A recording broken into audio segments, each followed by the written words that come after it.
Lucas capítulo 24, a partir do verso 13, nesta manhã, eu gostaria de trazer talvez uma palavra ao seu coração, desse texto que é muito conhecido, mas eu quero falar sobre o tratamento de Deus no caminho de Emaús. Repita comigo: tratamento de Deus.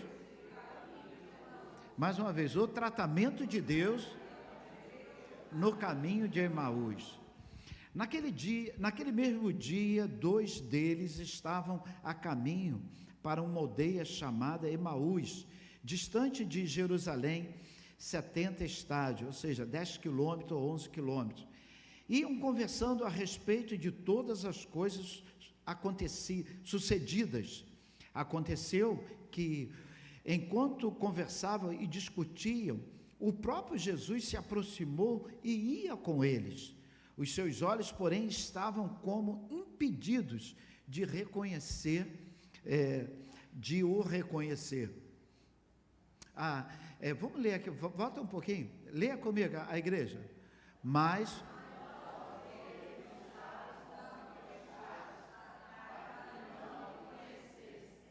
então lhes perguntou Jesus: o que é isso? O que vos preocupas? O que ides tratando à medida que caminhais? E eles, parando entristecido, porém, chamado Cleopas, respondeu: és o único, porventura, que tendes estado em Jerusalém e ignora as ocorrências desses últimos dias? E ele lhe perguntou: quais? Explicaram: o que aconteceu a Jesus, o Nazareno, que era varão, profeta, poderoso em obras e palavras diante de Deus e de todo o povo. E como os principais sacerdotes, nossas autoridades, os entregaram para serem condenados à morte e crucificaram. Ora, nós esperávamos que fosse ele que viesse a redimir Israel, mas depois de tudo isso, já é o 3º dia desde os quais essas coisas aconteceram. É verdade que também que algumas mulheres das que conosco estavam nos surpreenderam, tendo ido na madrugada ao túmulo e não achando o corpo de Jesus, voltaram dizendo terem tido visão de anjos, os quais afirmaram que ele vive. De fato, alguns dos nossos foram ao sepulcro e verificaram a exatidão de que disseram as mulheres, mas não o viram. Então lhes disse Jesus: ó nécios, ó tardo de coração para crer tudo o que os profetas disseram. Porventura não convinha que o Cristo padecesse e entrasse na sua glória? E começando por Moisés, discorreu por todos os profetas, expunha-lhes o que ao seu respeito constava em todas as escrituras. Quando se aproximavam da aldeia para onde iam, ele fez menção de passar adiante, mas eles os constrangeram, dizendo: fica conosco, porque é tarde, e o dia declina. E entrou para ficar com eles. E aconteceu que, quando estava à mesa, tomando ele o pão, o abençoou, e tendo partido, lhes deu. Então se abriram os olhos e reconheceram, mas ele desapareceu da presença deles. Disseram uns aos outros: porventura não ardia o coração quando ele, pelo caminho, nos falava e como nos expunha as Escrituras? E na mesma hora, levantando-se, voltaram para Jerusalém, onde acharam reunidos os 11 e os outros com ele, os quais diziam: o Senhor ressuscitou e já apareceu a Simão. Então os dois contaram o que lhe aconteceram no caminho e como fora por eles reconhecido no partir do pão. Amém. Senhor, eis a tua palavra. Ah, Pai, a tua palavra não é a palavra do homem. Senhor, que os nossos ouvidos, que os nossos olhos não estejam iguais a esses discípulos que não conseguiram perceber a tua presença. Ah, Senhor, nos ajuda a perceber a tua presença. Nos ajuda, ó Deus, a identificar o que tu estás falando nesta manhã. Aqueles que estão em casa, Senhor, também, Senhor Deus, que possam, Senhor, ter os ouvidos, ter a visão, Senhor, desobstruída, Senhor, para que saiamos daqui, Senhor Deus, alimentados pela palavra. Em nome de Jesus te pedimos, amém. Esse texto é um relato do Cristo ressurreto. Obrigado. Esse texto é um relato do Cristo ressurreto. Há 2 discípulos que estavam no caminho para a aldeia, uma aldeia chamada Emaús, e o texto fala que era um pouco distante, era uma caminhada de mais ou menos 10 quilômetros a 11 quilômetros, de Jerusalém até esse local. Certamente os 2 discípulos estavam voltando para suas famílias depois da morte de Jesus. Eles seguiam Jesus, eram discípulos de Jesus. Então, Jesus havia morrido. O que mais fazer? Vamos retroceder, vamos voltar. E nesta manhã eu quero fazer você já raciocinar que Emaús significa para muitos um retrocesso. Emaús significa para muitos um retorno. Emaús significa para muito voltar ao primeiro estágio. O verso 21 narra a decepção, talvez na mente deles. Eles diziam: nós esperávamos, existia uma esperança, diz o verso 21, ora, nós esperávamos que fosse Ele que havia de redimir a Israel, mas depois disso tudo, já é o 3º dia que essas coisas aconteceram. Então, ou seja, eles disseram assim: nós tínhamos uma esperança, mas a esperança acabou na cruz, a esperança terminou. Nós esperávamos, sabe por quê, meu irmão? Porque a cruz talvez não fazia parte da vida daqueles discípulos. Pregar o evangelho sem cruz é perigosíssimo, porque a qualquer momento a esperança vai fugir das nossas mãos, do nosso coração. E aqueles discípulos, na cabeça daqueles discípulos, não havia lugar para a cruz.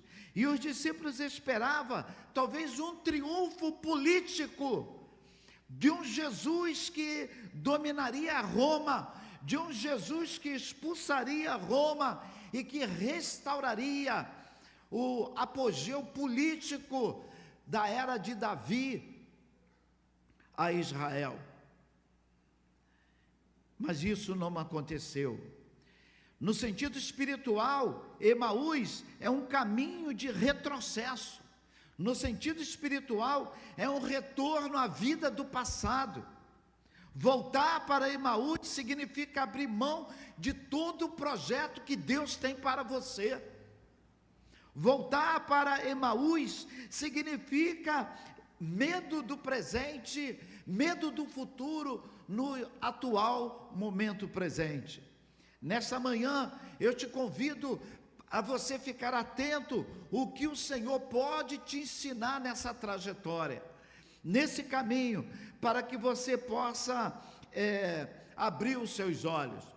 O texto é claro em de falar que eles não reconheceram o 3º viajante, aquele 3º homem que estava com eles estavam achando que aquele 3º viajante estava desatualizado, mas não sabia eles que, na realidade, eles é que estavam muito desatualizados, porque a cruz já havia acontecido, mas depois da cruz já havia acontecido o milagre da ressurreição. Na realidade, irmãos, a ressurreição, Jesus já havia ressuscitado e eles não sabiam. E eles falaram para o terceiro viajante, para Jesus: ó Nécio, ó homem, tu não sabes o que aconteceu em Roma? Não te mandaram nenhuma mensagem pelo WhatsApp? Você não viu no repórter, no balanço geral, o que aconteceu em Roma? A história da humanidade estava sendo modificada, e aqueles 2 discípulos estavam ficando fora do maior episódio do mundo. O dia em que a morte foi vencida. Levante a sua mão e diga assim: o dia em que a morte foi vencida. Eles não estavam percebendo o momento em que a morte tinha sido vencida. A maior vitória para a humanidade, onde o Senhor Deus triunfou poderosamente sobre o mal. Era o dia da vitória de Deus, era o dia de festejar, era o dia de glorificar, mas eles choravam. Talvez você que chegou aqui nesta manhã, a vitória que o Senhor tem para a sua vida está acontecendo e você não percebe por conta de circunstâncias. Circunstâncias têm feito com que você não perceba aquilo que o Senhor tem para você. O que nós aprendemos com os discípulos no caminho de Emaús? Em primeiro lugar, nós podemos aprender que esse tratamento de Deus no caminho de Emaús trata de o nosso retrocesso. Ele vai tratar a vontade do retrocesso, o desejo de voltar, o desejo de olhar para trás, o desejo de ficar pensando como no passado era bom. Isso tudo vai acontecer quando você tem uma situação dificílima. Quando o seu salário atrasa, você pensa assim: puxa vida, aquele emprego era melhor.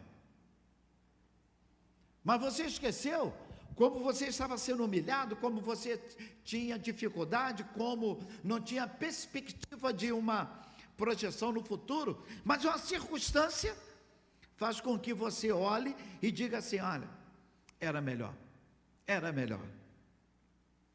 Não importa, irmãos, a Bíblia diz que o Senhor quer cuidar desse retrocesso que está tão latente em nossos corações, o desejo de voltar, o desejo de olhar para trás. Não importa o quanto nós nos distanciamos de Deus, a Bíblia diz que Jesus veio ao encontro daquele homem. Jesus vem ao teu encontro, não importa como você está nessa manhã. Observe, Jesus havia vivido neste mundo 33 anos. Jesus havia tido as piores horas de um homem.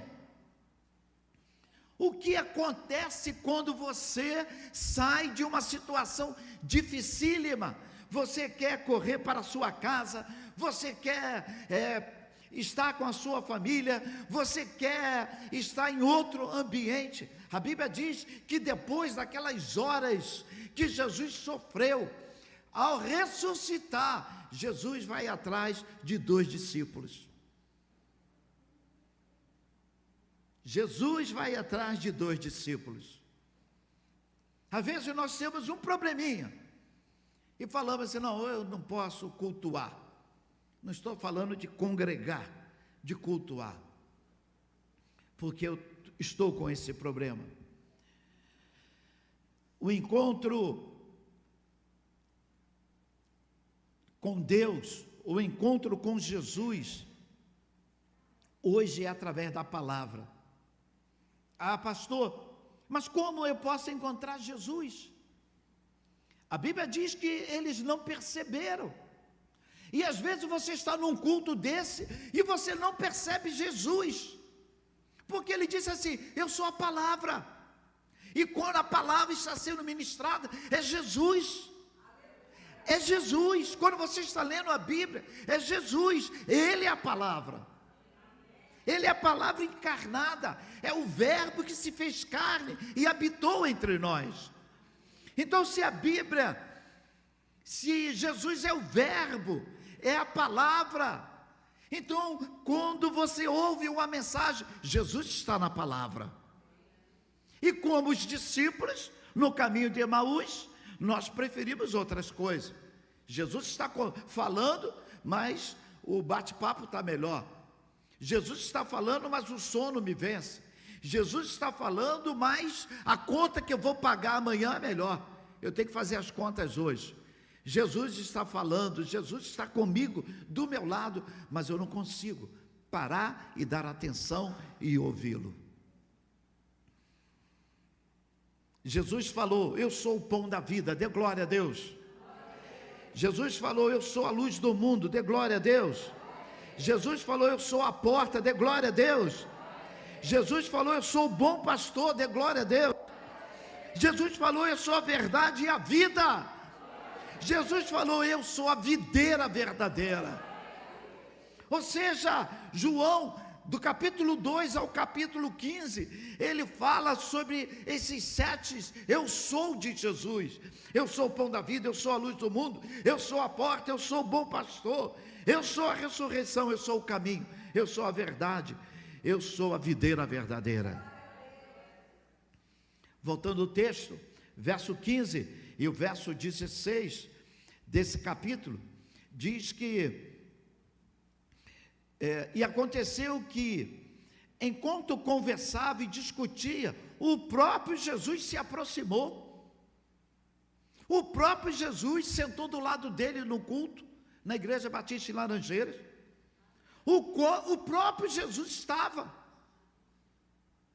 E aconteceu que, enquanto conversava e discutia, o próprio Jesus aproximou-se e ia com eles.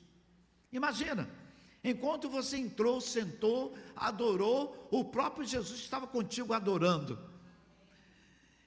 Os seus olhos, porém, estavam ali a Eli colocou, vamos lá, mas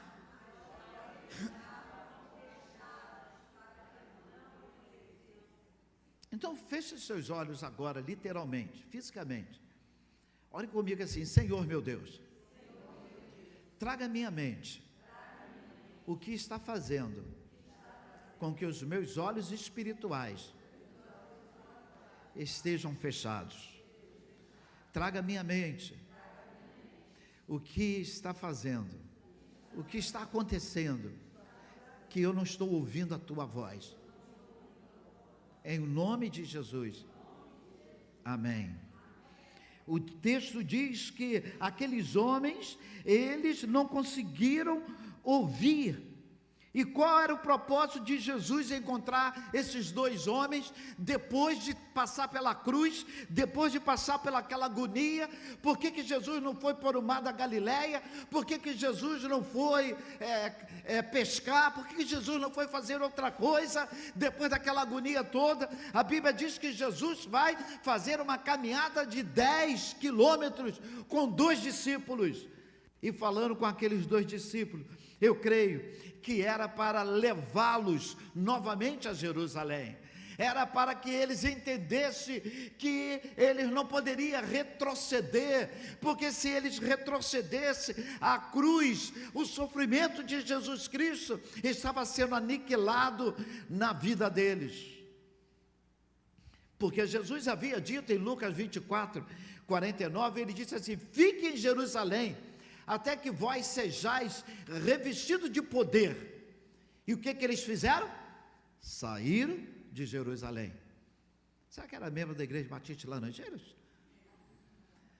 Será que era crente dos nossos dias? Por que nós somos assim? O Senhor fala e fazemos o contrário.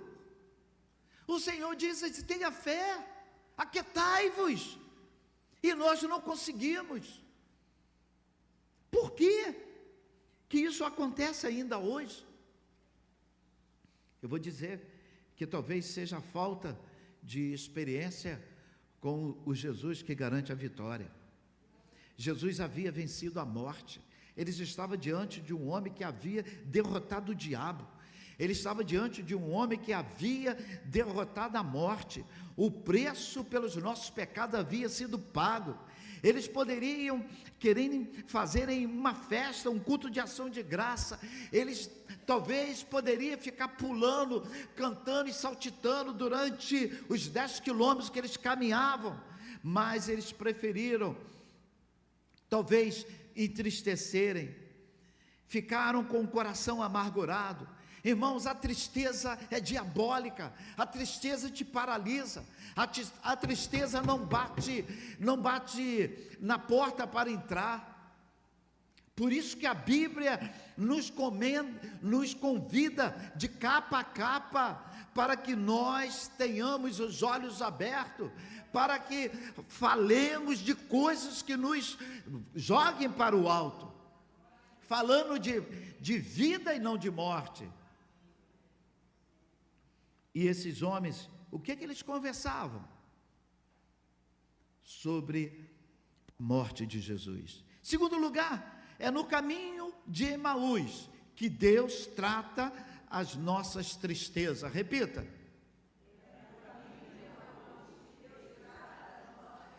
É no caminho de Emaús que Deus trata o nosso retrocesso. Em segundo lugar, é no caminho de Emaús que Deus trata das nossas tristezas. Não importa o tamanho da sua tristeza, nós podemos desabafar com o Senhor. Às vezes nós queremos falar com um amigo, queremos falar com o diácono, queremos falar com o pastor, queremos falar com o psicólogo, mas deixamos o Deus dos deuses, o Senhor dos senhores, o mestre dos mestres para o final. É no caminho de Emaús, é conversando com Jesus, que a nossa tristeza é tratada. Não importa o tamanho da sua tristeza, desabafe com o Senhor, converse com o Senhor, fale. Aquele hino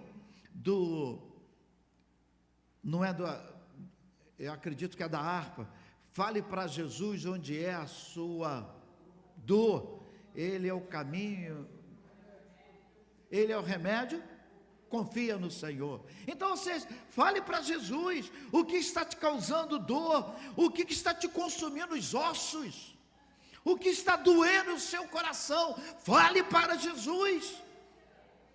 Alguém disse: olha, se você conhece alguém triste, leve ao circo e vai ao palhaço. Tem um palhaço muito bom. E na história, aquela pessoa que sempre recomendava as pessoas a irem no palácio, no circo, no palhaço. Deixa de palhaçada. Então, ou seja, certo dia ele estava no seu gabinete e bateu alguém, e ele mais uma vez foi recomendar: vai ao circo. E aquele homem falou assim: tem alguém lá que vai cuidar do seu problema. E ele disse assim: eu sou aquela pessoa que faz todo mundo rir. Eu sou ele, faço todo mundo rir, mas o meu coração é tomado de tristeza e decepção. Então, ou seja, não adianta camuflar, é importante abrir o seu coração, rasgar o seu coração, abrir a sua alma, como o salmista Davi fez. Irmão, qual a diferença de Davi e Esaú e Saul? Ambos erraram. Na ótica humana, certamente, você vai pensar assim: o Davi errou mais, adulterou, assassinou, mais do que o Saul. Mas você não vê ninguém se derretendo diante de Deus como Davi. Davi, quando o Samuel chega para Davi e fala para Davi das suas mazelas, Natã chega para Davi e fala das suas mazelas. A Bíblia diz que Davi chorou, Davi reconheceu, Davi agiu, Davi, se você ler a história, você vai ver a atitude de Davi. Agora, quando Samuel fala para Saul das suas mazelas, ele diz assim: mas vamos sair aqui do gabinete, da cabana, ali diante dos meus homens, você me honra ali diante dele, para todo mundo ver que eu estou bem ainda na fita. Então a preocupação era com a aparência. Davi não, Davi se mergulhou, Davi se prostrou, Davi não estava muito preocupado com os outros, mas ele disse para o Senhor: contra ti somente pequei, e fiz o que era ruim aos seus olhos. E a Bíblia diz que o Senhor se agradou desse derramar de Saul. Então, ou seja, fale para o Senhor qual é a sua dor, qual é a sua tristeza, o que está consumindo, as mágoas que você tem. Tem gente que tem mágoa lá do passado. Tinha uma pessoa aqui na igreja que ia falar comigo: porque papai, não sei o que, e papai. E um dia eu fui perguntar a ela: mas o seu pai, eu posso ir lá na sua casa falar com o seu pai, e a gente orar com ele? Não, papai morreu há 50 anos. E a pessoa estava lá, papai, falando como se a coisa tinha acontecido ontem, não tinha gerado perdão. Ou seja, meu irmão, vira essa página em nome de Jesus. Você está sendo consumida ou consumido com essa tristeza. E a Bíblia diz que esses dois homens, eles estavam tristes, eles estavam abatidos, iam conversando de todas as coisas que haviam sucedido. Enquanto conversavam, enquanto discutiam, o próprio Jesus se aproximou, e os seus olhos, porém, estavam como impedidos de reconhecer, devido às coisas que eles estavam falando. O que nós falamos, às vezes, impede que nós venhamos enxergar a saída, a vitória do Senhor. Então o Senhor lhe perguntou: o que é isso? O que está se preocupando? Do que traz nessa caminhada? Por que estás cabisbaixo? Por que estás tão entristecido? Verso 18, diz que o Cleopas respondeu dizendo: és o único, porventura, que, tendo estado em Jerusalém, ignora as ocorrências desses últimos dias? Alô, está desatualizado? E Jesus perguntou: quais? O que aconteceu com Jesus de Nazaré, varão, profeta, poderoso em obras e palavras diante de Deus e todo o povo, e como os principais sacerdotes e as autoridades o entregaram para ser condenado à morte e crucificado. Ao verso 21, a decepção. Ora, vamos ler a decepção deles? E nós...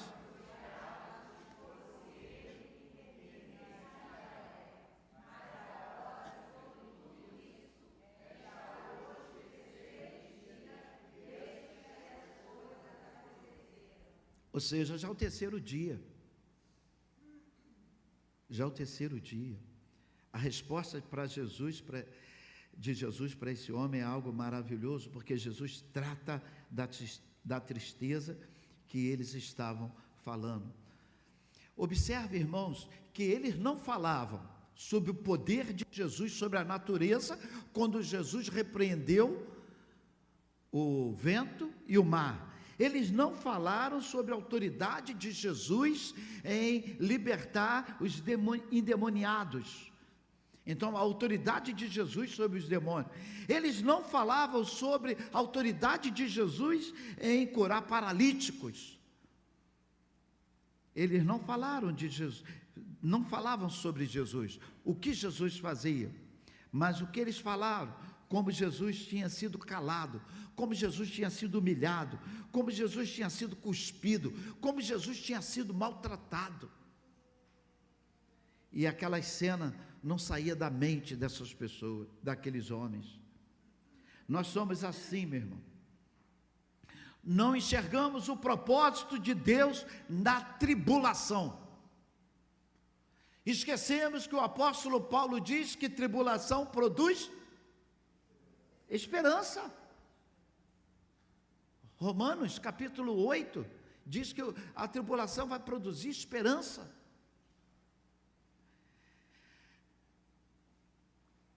Nós esquecemos que o Senhor disse assim: traga à memória o que te traga esperança, o que te traz alegria. Lamentações capítulo 3, traga à memória. É no caminho de Emaús, em terceiro lugar, que Deus trata das nossas decepções. Então é no caminho de Emaús que o Senhor trata das nossas tristezas, é no caminho de Emaús que Deus trata do nosso retrocesso, e em terceiro lugar, é no caminho de Emaús que Deus trata das nossas decepções. Estás decepcionado? Decepcionado com liderança de igreja, decepcionado com a autoridade da sua casa, decepcionado com seu pai, com sua mãe, decepcionado com seu marido, com a sua esposa, decepcionado com seu filho. O Senhor trata de decepção. Verso 21, ora, nós esperávamos que fosse a Ele que iria redimir Israel. Eles falaram isso. Aí no verso 22, observe que eles sabiam, porque o verso 22, ele dizia assim: bem, é bem verdade, nós soubemos, nós tivemos algumas informações, mas isso não importa.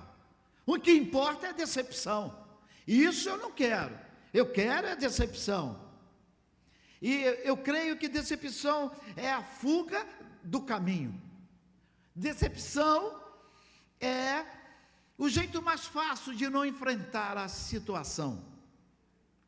Talvez o caminho mais curto para aqueles dois homens. Na decepção, eu volto para Emaús. Na decepção, esperava que aconteceria, eu saio, vou para outro local. O que esses homens esperavam? Esperavam o reino político, e ao esperar o reino político, Jesus não trouxe reino político, Jesus trouxe o reino espiritual. Eles esperavam guerra, Jesus pregou paz.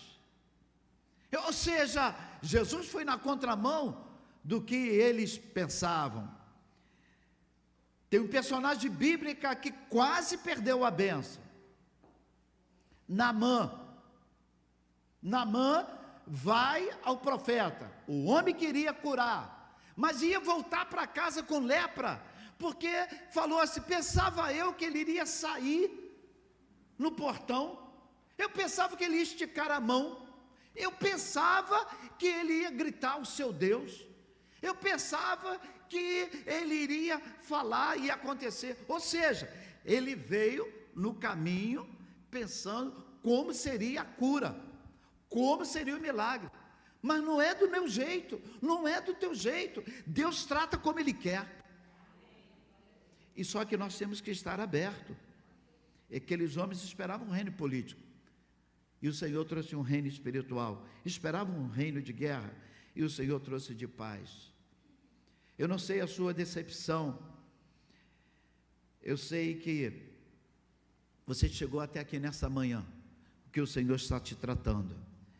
O Senhor cura as feridas das decepções. Quarto lugar, é no caminho de Emaús que Deus trata a nossa incredulidade. Diga misericórdia. É no caminho de Emaús, repita, que Deus trata da minha incredulidade. Como nós somos incrédulos.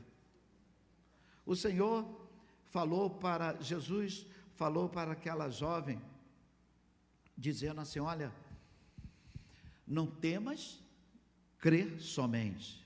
Irmão, não importa se você está vivendo uma crise de fé, nós precisamos aprender que é nas Escrituras que nós encontramos a direção que vai aumentar a nossa fé, para nós não retrocedermos. É na palavra. Jesus disse: ó loucos, ó tardio de coração para crer em tudo que os profetas falaram. Então, ou seja, era só crer no que os profetas já haviam dito. Porventura não convinha que Cristo padecesse e entrasse na sua glória? Isso não foi dito. Em que momento vocês foram enganados? Mas Jesus falava, mas eles queriam um reino político, porque eles queriam daquela maneira, eles não conseguiram ouvir o que Jesus queria, o que Jesus estava fazendo. Se você não conseguir enxergar o que a palavra de Deus diz para você, o que a palavra de Deus fala sobre a sua vida, eu quero que você possa perceber o que Jesus falou em Mateus 22, 29, ele diz assim: errais por não conheceres as Escrituras e nem o poder de Deus. Por que nós, às vezes, sofremos dessa maneira, com tanta incredulidade?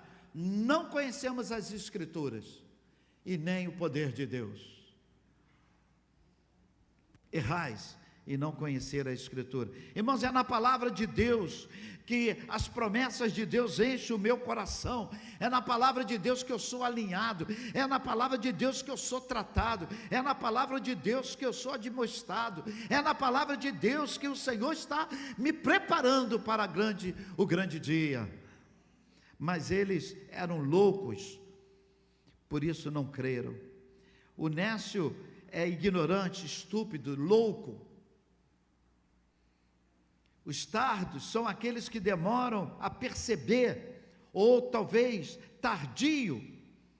Jesus usa essas duas linguagens, porque eles não conseguiram discernir. Mas as suas emoções conturbadas impediram que eles pudessem ouvir o que diz a palavra.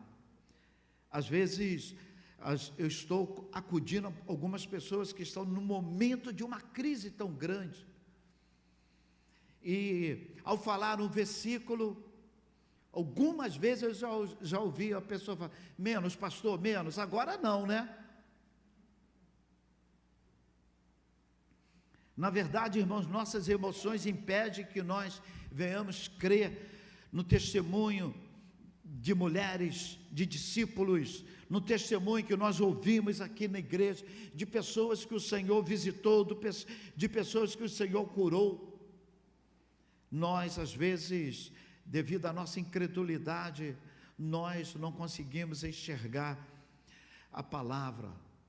O filho pródigo saiu da casa do pai e foi andando, e só conseguiu voltar para a casa do pai e ser saciado, e ser alimentado, e ser salvo, quando as escamas caíram dos seus olhos. Se Jesus é o Senhor da sua vida, você não pode confundir. Você tem que saber que em Jesus não há confusão. Diga assim: o Senhor está comigo. Porque tu estás comigo, eu tenho certeza que eu ficarei em paz. Quinto lugar e último, é no caminho de Emaús que Deus trata das nossas convicções, da nossa fé,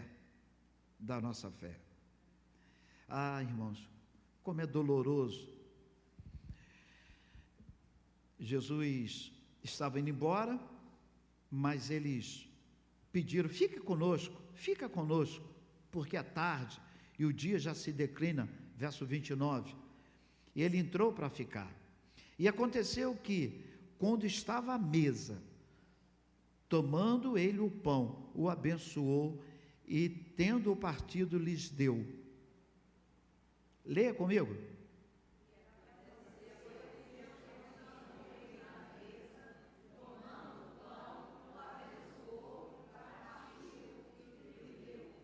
Irmãos, eu luto muito há 40 anos como pastor, de não jogar fora do barco quem está talvez às vezes desalinhado com a palavra, com a igreja, porque eu tenho certeza que aqui ouvindo a palavra vai entrar, a palavra vai modificar. Então não adianta dizer, não entre mais aqui, vai piorar.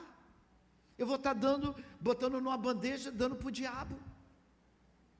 Então eu preciso permitir que os doentes espirituais entrem aqui, aqueles que estão talvez machucados, feridos, estão talvez escorregando pelo chão, não conseguem nem mais caminhar, eles ouçam a palavra, porque é aqui que, na palavra que o Senhor restaura, não é aqui no ambiente, é na palavra que o Senhor restaura. Não adianta estar num ambiente que não tem palavra de Deus. Escute bem, mas, e quando estavam à mesa, no caminho de Emaús, eu sou incrédulo, mas quando eu estou à mesa, a mesa com Jesus, a cura, a mesa com Jesus, a libertação, a mesa com Jesus, a salvação. Olha, irmãos, e aconteceu que estando à mesa, Jesus tomou o pão, abençoou, partiu, deu para eles. Eles já tinham participado do culto em que Jesus cortava o pão e dava. Então eles já tinham comido daquele pão, eles sabiam o jeito que Jesus cortava. Então quando isso aconteceu, a Bíblia diz que eles perceberam que era Jesus. Glória a Deus. Mas não adiantou nada, porque Jesus naquele momento, a Bíblia diz, desapareceu. Não posso dizer que não adiantou nada. Houve restauração que eles voltaram, mas perderam a grande oportunidade de descobrir que era Jesus, e abraçar Jesus, e dizer, Jesus, eu vi o Senhor sangrando na cruz, que alegria, Jesus, saber que Tu estás aqui. Então eles perderam essa oportunidade, devido à incredulidade. No caminho de Emaús, Deus trata da nossa convicção, porque, verso 32, fique de pé, para fingir que está acabando. Verso 32, olha só o que dizia um para os outros, não dá vontade de dar uma surra nesses dois? Olha o que eles diziam um para o outro, o coração ardia, mas eles não tomaram uma decisão. Olha aqui, e dizia um para o outro, toda a igreja,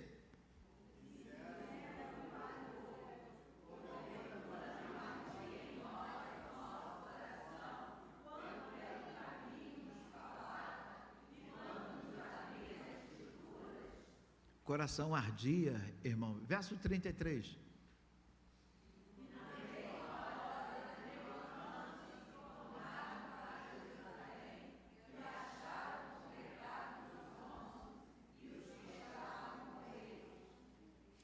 eu quero encerrar aqui dizendo para você, a Bíblia diz que eles, ao perceber, eles tomaram uma decisão, vou voltar para Jerusalém, não vou sair de Jerusalém, eu vou voltar para minha local da bênção, eu vou voltar para minha obediência. Ele mandou ficar em Jerusalém, eu fico em Jerusalém, pode demorar 1 ano, 10 anos, 1 século, mas eu vou aguardar, até ser revestido de poder.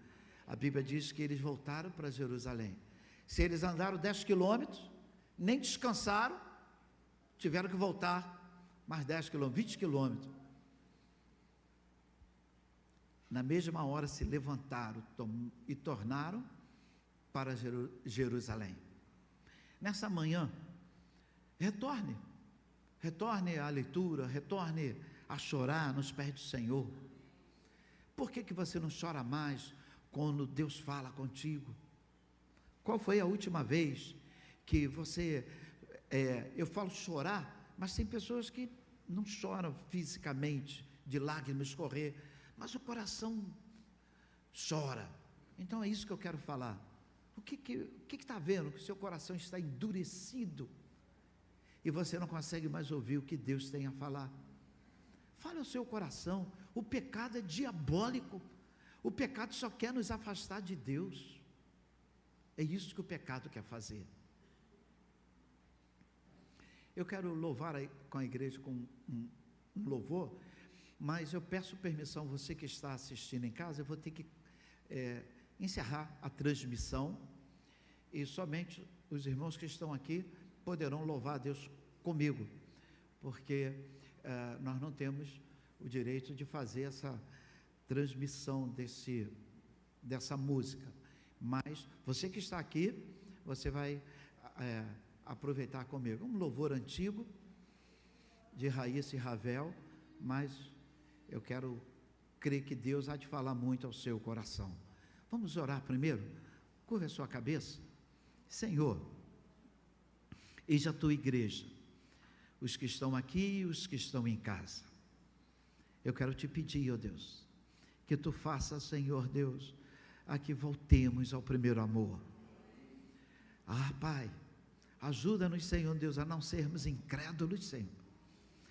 Tem acontecido tantas coisas, ó Pai, e nós queremos justificar, não, é assim mesmo, está certo. Pai, tua palavra diz, Senhor Deus, para nós observarmos, Senhor Deus, as estações, porque assim virá o Filho do Homem, e nós, Senhor Deus, temos, Senhor Deus, ignorado tantos sinais. Não queremos ser alarmista, mas não queremos ignorar, Senhor Deus, os teus avisos, a tua palavra. Fala aos nossos corações, e que sejamos alimentados, que sejamos, Senhor Deus, avivados com a tua palavra, em o nome de Jesus, amém.